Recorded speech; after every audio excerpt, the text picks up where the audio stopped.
Welcome back to my channel. You just need a calorie deficit, mate. While that's technically true, it's also one of the most reductive things you can tell someone trying to lose body fat.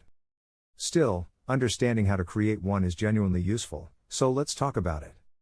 Today we'll cover what a calorie deficit is, why it matters for weight loss, and why simply knowing how to calculate it won't guarantee results. Let's get into it. What a calorie deficit is, and why it works. Every effective fat loss diet in history works the same way: you eat fewer calories than you burn. If you eat 2,000 calories a day and your weight stays the same, you're burning about 2,002 calorie balance. If you eat 1,500 while still burning 2,000, you've created a 500 calorie deficit and you'll start losing weight. Can I just exercise more? You can increase calorie burn with exercise, but relying on it alone isn't a great long-term strategy. Your body adapts by burning less in other ways, topic for another video. The most reliable lever is controlling how much you eat. Why all diets work, even when they seem different: keto, fewer carbs, fewer calories; vegan, fewer animal products, often fewer calories; low fat, less fat, fewer calories; different rules, same mechanism, reduce calories. The good news? Now that you understand the principle, you don't need to jump on some silly restrictive diet to lose weight. How to figure out how much to eat. 2 methods. 1. Estimate your maintenance and subtract a bit. Step 1. Calculate your BMR, basal metabolic rate. The Harris-Benedict equation is a solid option. Plug in your age, weight, and height.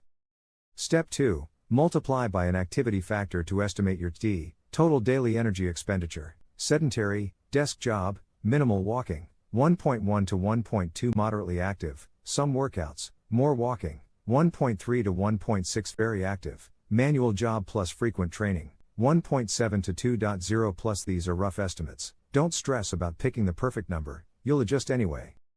Prefer not to do the math? Use an online calorie calculator. The MyProtein one in the description works fine. 2. The practical way: track and adjust. You probably don't need a calculator at all. Track your current intake and your weight, then reduce calories slightly until your weight trends down. Real data from your body beats any formula.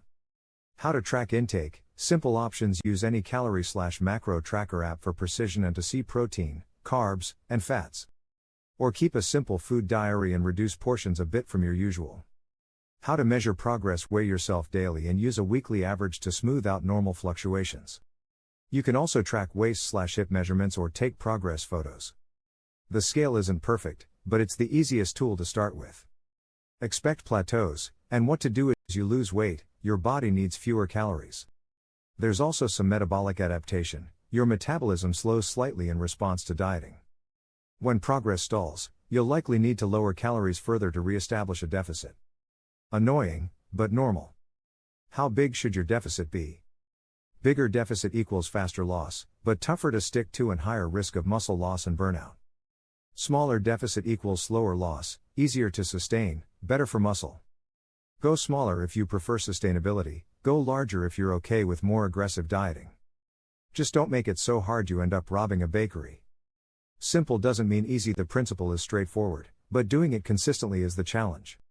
We haven't even touched protein, carbs, fats, motivation, habits, and why fat loss feels so hard. Check my other videos for deep dives on those. Do you feel more confident about working out your calorie deficit now? Drop your questions in the comments, and if you found this helpful, like the video and subscribe for more evidence-based nutrition content. See you in the next one.